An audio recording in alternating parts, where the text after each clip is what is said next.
Last week I had an opportunity to visit a teacher's classroom in White Bear Lake, Minnesota.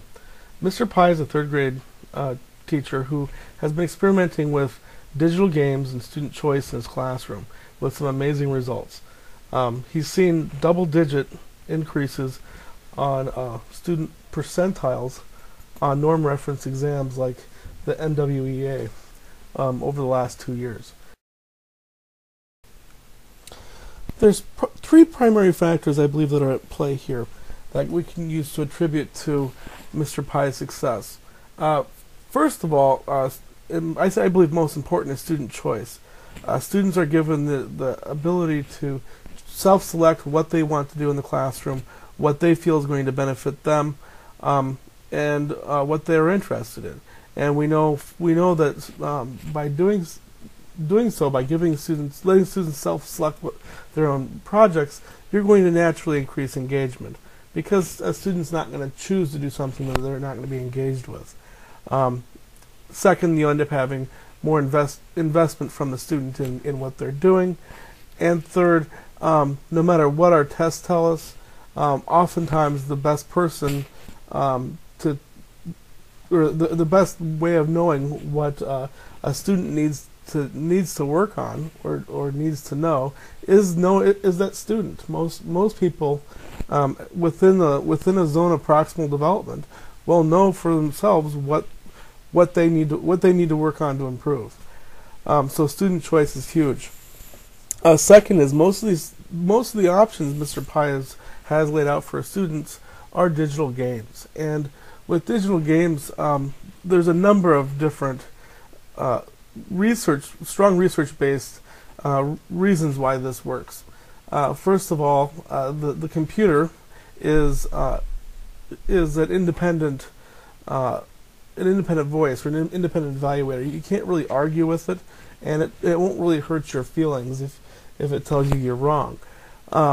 Second, it helps the students to self-pace, so that they're not moving too far ahead. They don't fall behind.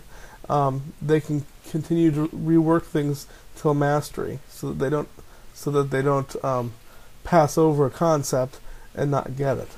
And third, with digital games, the students are essentially solving problems. They're tricked into situations where they're placed into situations where they're engaging in problem solving.